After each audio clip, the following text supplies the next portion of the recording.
Welcome back to Tea and Talk. I'm Callie, and I'm here to ask some questions and talk about what ClockTower Game Studios has been up to. So what's cracking at the Clock Tower, Steve? Well, it's been kind of a crazy couple months. Things have changed. The world's a weird place, but we're still trucking along. This month, we put together a donation for a charity called Tanager Place that is using D&D as a means to help youth with some mental health issues grow their social skills.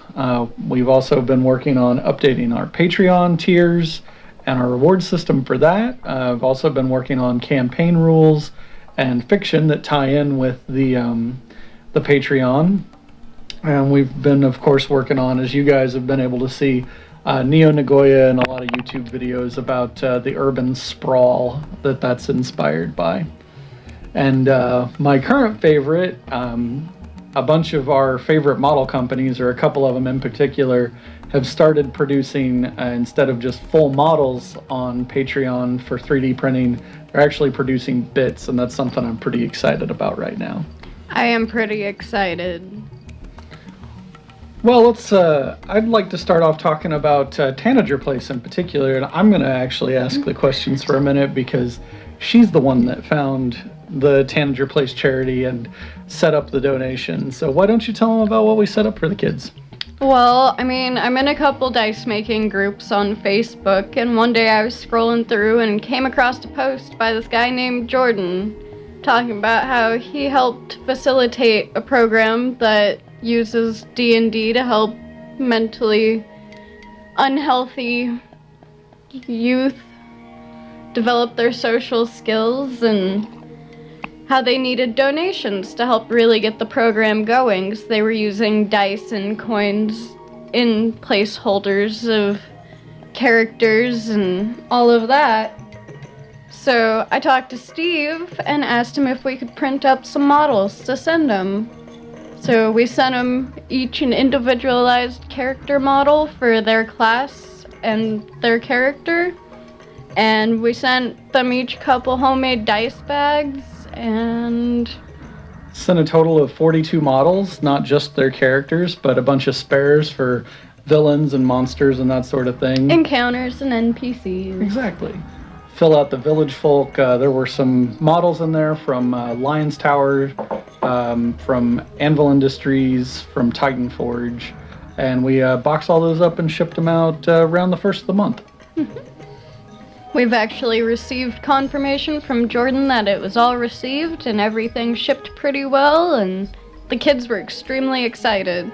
Pretty happy about that. That's sort of both of us coming from similar backgrounds to what they were talking about the kids. We were really excited to help contribute to a cause that we could both relate to. So you mentioned revamping the Patreon. Want to elaborate on that a little bit? Yeah. So we haven't been having many hits on the Patreon, and I think part of it was lack of effort on my part, and that's entirely my bad, because I was trying to kind of do a bunch of things at once and working a full-time job and everything. Kind of got hectic, and it kind of got away from me, and I regret that. So in order to make it more worthwhile, I'm increasing the content, the monthly content, and I revamped the Discord server that's tied to it, so it's got a little more worth. Hoping to build that community a little more over time. But so originally there were 4 tiers. There was a $1 tier, a $5 tier, $10 tier, and a $100 tier. And basically the $1 tier was a goodwill donation, just say hi, support us a little bit. Then the $5 tier was Discord server. You could vote on monthly polls to help determine what was going to be on the next month as far as the monthly content went. And then the $10 tier got access to all of the monthly content, the playtest rules, and anything else, including the Discord server. And then the $100 tier was set up to where every month I would build, paint, and ship anybody that paid that level of donation. I would paint and send them customized miniature. So I've broken that down and kind of compacted it a little bit. So now there's still a $1 tier, and the $1 tier is basically what the $5 tier was. You get access to the Discord server, you can vote in monthly polls, and you can, get all into the chat community. and you also get your name in the YouTube credits. At the $5 tier now, you get, as soon as you sign up, you get the S.E.E.R playtest rules. You get access to all the same stuff that the first level had, and so you get the playtest rules, and then every month I add on top of it with custom scenarios, and I'm going to start adding a short story that goes with the scenario every month. So that's going to start this month on the 1st. Well, that's pretty groovy. I know you mentioned something about a campaign, too. Yeah, that's eventually, I'm writing campaign rules right now, and eventually, as part of the Patreon campaign, I want to start tying in the campaign rules to a campaign for the monthly content.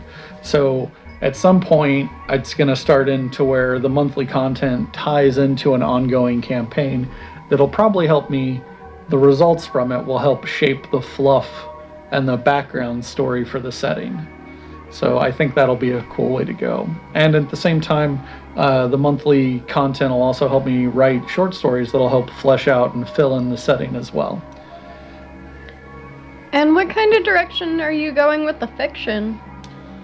Well, since the setting is so wide open, I can do a lot. So, like, for instance, this month's short story is about a train hijacked by alien slavers, and then another faction shows up to save them. But it's all from the point of view of a detective that's on the train when it's hijacked. So it's sort of a suspense, sort of an introduction. So it was fun to write, and it's kind of a cool introduction to a character that I think may end up being an ongoing character through the fiction. I think it'll be cool to show, like, the setting through the eyes of somebody that was basically familiar with, like, an 18th, 19th century technology level, and their introduction to the galaxy at large. I mean, that sounds pretty intense. If you just kind of put yourself in those shoes for a second, I'd be a little flabbergasted. Yeah, there's definitely one moment in the story in particular where the main character definitely panics a little bit, and understandably so. I mean, yeah. I'm pretty excited about it, and I think having that main character is sort of the focus for the fiction, for the point of view of the narrator, sort of going into the writing, the fluff, and the actual rule book, all the examples and everything. I think using that character to help tie it all together will make it easier to digest and make it a more entertaining read, not just a really dry rule book. That's definitely fair. Just give you that little content to grit on while you're going through reading all the rules. Yeah, and it was also really fun because I wrote it with a couple of my favorite model manufacturers in mind. So I'm using the Edo Fleeny from Bombshell Miniatures as the slavers, and I'm using the Daughters of the Burning Rose from Anvil Industries as the I named them the Sisterhood of Ray, I think it was. I looked it up, and Ray is Latin for truth and wisdom, and I'm kind of working that faction into like a mainstay of the background setting. So they're going to be definitely going to be included in the core rule book. That's going to be pretty nice. Yeah. I can't wait to see it. I'm pretty excited about it. Talking of settings, why don't you tell us a little bit about Nagoya and all the terrain you've been building lately? So as you guys, if you've been following along on the rest of the YouTube videos, have seen that I've been building a bunch of urban sprawl-based terrain. I built the Koban, the police station, and I've built barricades with a smoking fire barrel, and I'm going to continue that project. But so the idea is, in previous experiences, we did some play tests at some conventions years back, and one of the things that draws people in from a distance without knowing what you're doing at the table one way or the other, and without knowing anything about what you're doing, period, a really, really nice detailed terrain table will grab people from across the convention hall and bring them in. So once you get people at the table and get them talking and get them playing the game, it's a lot easier to get them involved and get people interested. So that's part of why I'm working on the board so hard, is I want to be able to eventually take it to conventions. And use their squirrel-like mentalities against them. Exactly. Ooh, shiny. So I want that experience of having people come up and look at it and then be like, well, what are you doing? And then be able to go on the full spiel about S.E.E.R and the game company and everything. And it's also cool because I did a semester study abroad in Japan, and a lot of the stuff I've been building and the things that I'm really picking apart and trying to put in there, like the I'm in no way sponsored. They have no idea that this is happening. But like in particular, a favorite of mine, like one of my favorite touches is the Boss coffee machines. I spent so much money on Boss coffee while I was in Japan. Those vending machines were everywhere, and the coffee's fantastic. So I threw a bunch of money at it. And so I decided if I'm going to do like a Japanese inspired, my experience of Japan, and translate that into a terrain board, I want those vending machines everywhere. I can see it. I can definitely get that. Yeah. I mean, honestly, it's just kind of a nod to nostalgia. It's a very personalized board. It's definitely built for me, with me in mind.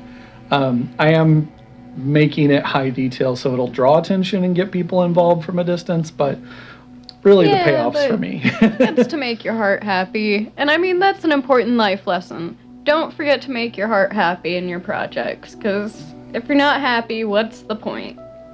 Amen. So let's talk a little bit about how 3D printing has helped evolve your hobbying. I haven't really used it to replace anything I'm doing so much as far as the custom builds go, but being able to design parts for complex builds like the windowsills and the Koban build, being able to design the... pretty sick.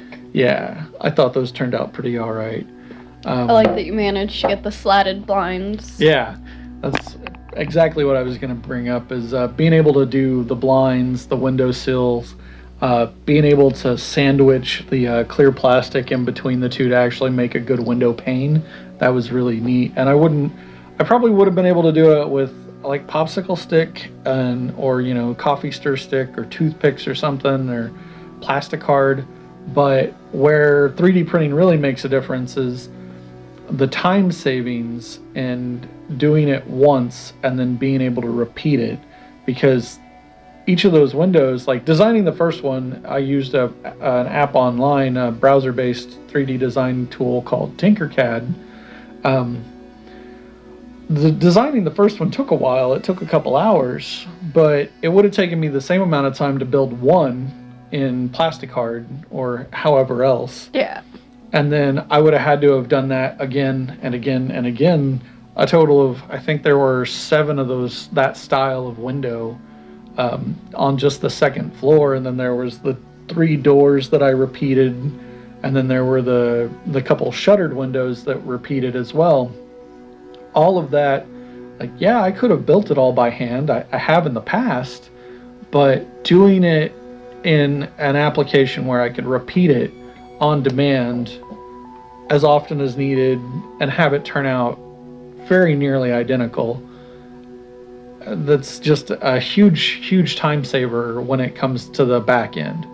So those 3 doors, doing one of them probably would have taken me 4 or 5 hours to build by hand out of plastic card. Doing one of them in Tinkercad took me like 2 or 3 hours, probably about the same amount of time, but then I printed 2 more. All that it cost me was the resin, which the resin, it's more expensive than other types of 3D printing like the FDM printers, but it's still cheaper than individual components. Like the plastic card to build them would have cost me more than the resin did, and the time savings is worth it in my opinion. Now, of course, you've got the upfront investment of the printer, but once you start factoring in the time savings and the material savings, because we bought the printer, we've had to buy resin a couple times, and we've had to buy kit like the The alcohol. Yeah. The alcohol, Yeah. the scrapers, gloves. Yeah. Always wear gloves handling uncured resin. For sure. So there's definitely some consumables that go into it, but when you start really weighing it out, it's a little cheaper in the end, material-wise, when you're buying materials. Now, of course, you can get around that by recycling, like the cardstock that I use for a lot of things. That's just food packaging or model packaging.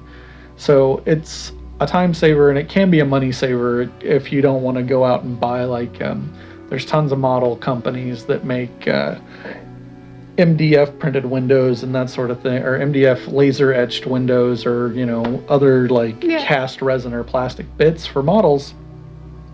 And this I get exactly what I want. It takes me a little time, but the back end, there's a lot of savings. So I think it's worth it.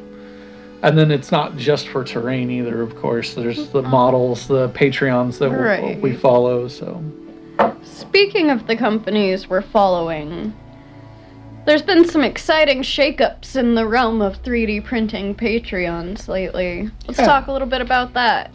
Yeah, so one of the trends going through most 3D printed miniatures wise, content creators up to this point have been full models.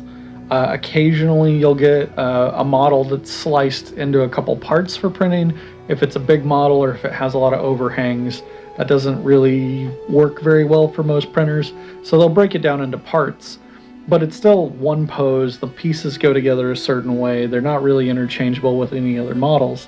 Well, recently, a couple of companies in particular have started changing that to where they're printing either semi-modular or fully modular character models. And in particular, Bombshell's done it a couple months now, where they did a sci-fi one with Space Aces, is what they were called, where they're like a pulp sort of 50s pulp styled Rocketeers with jetpacks, and they've got like the jockey pants and the Rocketeer helmet, or like the crash helmet from like the 50s bomber pilots, and they look fantastic. And the fact that they're modular, and they came in male and female parts, they came in a couple different like leg poses. So with the 3D printing technology and the slicers you use, the apps that actually like cut the model into pieces for the printer to process, you can mirror those really easily. So the 3 poses for each of the male and female legs, that's 6 legs initially, you could easily mirror those in an app like Chitu Box. So then you've got 12 poses on the legs, and then the same can be done for the faces, the same can be done for everything. All of it. Yeah, and then with the arms being modular, they came with 3 left arms, 3 right arms, and then 3 weapons to go in each hand. And you just mirror it in your slicer, like I said. And so now you've got those arms bent at all 3 of those angles for both sides. You have a ton of different combination possibilities. And they did that with those, and they did some Cyber Knights that were like some really anime inspired, like Old Appleseed, I think was the name of the anime, where it was like these mecha suit type characters. Those are really neat. Not really my speed. I'm not really into that kind of anime. I prefer a lot more of the fantasy stuff. But anyway, that's a little off topic. So, but anyhow, the point is that by doing the individual bits, you can get a lot more bang for your buck. Now, they're not as dynamically posed as maybe a character model that's all one piece is, but when the model companies like Anvil and Bombshell take that into account, they'll do a couple of infantry models that are fully modular that you can do a ton of different poses with and print out a ton of different ways, and then they'll do a couple character models to go with them. And Anvil Industries is actually, this is their first month. They've just started their Patreon. Actually, yeah, I won't even get the, all I've got so far from them is the welcome package, which is awesome. There's some fantastic character models in there, as well as some terrain bits, which are always cool. There's like ammo crates and stuff you could use for objective markers and that sort of thing. And there's character bits that are character models that match a bunch of their ranges that they do in resin releases, which is also really cool. But their first month where they're actually releasing the models is starts on the 1st. So the same day that you guys will be seeing this, which I'm excited about because I can promise you what my printer will be busy doing that week. But anyway, theirs are a little different. Instead of doing fully modular, they have some fully modular parts, but they're doing trench fighters, like World War I inspired sci-fi trench fighters, which are going to be really cool. But they're doing semi-modular, where you've got, like, for some of the weapons that are two-handed, they did like the flamethrowers and the grenade launchers as full like upper body sculpts, and then they've separated the legs so you'll be able to pose them differently, but you've still got the detail and the posing options that having the full upper body printed all as one piece gives. So that'll be really neat. And then those come with a ton of different models. They have gone all out for their first month. They've got an Ogren model or two, which are like the big monstery humanoid dudes in full like trench fighter type armor. Regalia. And they've got this giant grenade launcher thing that's really neat. They're going to be pretty cool. So I'm excited about getting started with that. But well, that concludes today's video. As you can tell, I'm very excited about 3D printing and the flexibility it brings to my hobbying. It doesn't really change the way I approach things, other than now I can reproduce the same part nearly identically, repeatably for a good cost. Previously, I'd tried using silicone molds to do that, and it got very expensive very quickly. It's a little quicker on the back end than 3D printing, but more expensive because each silicone mold I made cost me probably around $5 to $10 in material. And for things like manhole covers or drain grates, it was relatively expensive, especially the size of the part by comparison. And then the resin that you use with that is also pretty expensive, more so even than the 3D printing resin. So it's a little more time efficient after you get the mold made, but once you factor in cost, the 3D printer does it more repeatably for cheaper and faster even.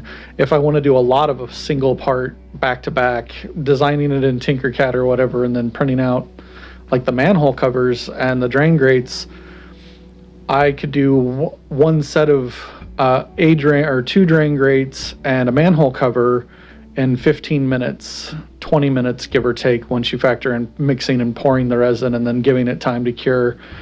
And then versus I can run a whole print bed of that, which is probably somewhere in the neighborhood of 15 or 20 manhole covers and probably a couple of dozen drain grates in the span of like 3 hours, and then do it again. And all that would cost me a fraction of what it costs to do the same amount of parts in the silicone molds. So 3D printing really is, once you get past the initial investment, cheaper than a lot of other ways to make repeatable parts. And it's definitely more time efficient. So it's definitely worth checking out if you can afford that initial entry cost. But other than my excitement for 3D printing and what it has done to help benefit the hobby, and especially the Neo Nagoya builds and the models that I can do with it, brings me to, I would like to thank Callie for her time and for her help with the video. Being able to sit down and do sort of the conversation tea and talk thing where she asks questions and I answer them, and we kind of soundboard off each other a little bit for details on certain things. It really helps make it more of a conversation. It makes it more interesting, and it helps me think to answer questions that I might not have otherwise.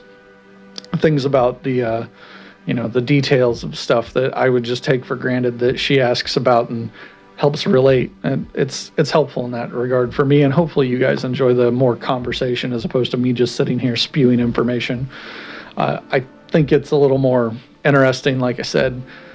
I'm interested in your thoughts on that. So if you would prefer me to just sit here and be a talking head, by all means, put that in the comments. If you prefer the conversations and would like to see more of that, let us know. I'm not going to promise that I'll drag her into this too often, but I'd like to continue at least quarterly with this. It's a good way to provide updates about the company and the state of things. Also, like to thank the model companies that support us by letting us use their materials. Of course, for the 3D printing stuff, now we've got Anvil Industries, which is a newcomer. Bombshell Miniatures, which has been doing their thing for a couple months now. Tower Miniatures, which that's the only way to get their stuff right now, other than on My Mini Factory. The easiest way to get their stuff is to join their Patreon and print it yourself. And I'm a big fan of that company and the things they do. They do a lot of kind of fandom related stuff that really sings to me because of my childhood. So I won't go into that too much. But and then of course, if you're not into the 3D printing, all these companies, other than Tower, also offer physical copies of their models. And that includes a couple other companies that support us, including Ramshackle Games from the UK. They make their own game, Nuclear Renaissance, of course, but they also let us use their models. And then Scotia Grindle has a huge variety of models, all done in metal, but they're really cool and they're really, really affordable. I really recommend them if you're on a budget and you want to get a bunch of models for a good price. And they have a lot of really cool ranges. And of course, got to thank you guys. We're up to almost 100 subscribers now, and watching the community grow has been very rewarding. I've really enjoyed being able to interact with you guys in the comment sections and on our other social media outlets. So I'm definitely glad to have you on board, and by all means, share it out, spread the word, help bring more people in. It's always appreciated. It's the best kind of support we can get. However, if you'd like to support us in other ways, you can always check out our Patreon, which I talked about earlier in the video. You can shop from the Amazon affiliate links I'll be putting down below, which will include all of the materials I use for 3D printing, as well as some of the other modeling stuff I do. You can also buy us a cup of coffee. It's in the description. You just chip in a couple bucks, buy us a cup of coffee, and makes me happy. Coffee is definitely an appreciated form of support. And then, of course, you can also support us indirectly by supporting the companies that support us. If you go to any of the links for the model companies and buy from them, it's a great way to support the companies that support us and spread some love, which is much needed these days. So for next week, I think we're going to do a piece of street scatter terrain, and I think we're going to do a burnt out civilian vehicle left over from the evacuation of the city. And if you want to check that out, be sure to hit the notification bell below. And last but not least, I know the world's a screwy place right now. There's all kinds of things going on that are kind of scary and big and very potentially world-changing in a lot of ways. Regardless what your beliefs are or how you feel about it, it's a trying time and things are rough. So be kind to one another. Take care of each other. If you can offer a little support to each other, no matter what the form is, even if it's just an encouraging word, throw it out there. Do what you can. Just take care of each other. That's the most important thing, regardless of what you believe in. Just take care of each other. But remember, at the Clock Tower, it's always game time.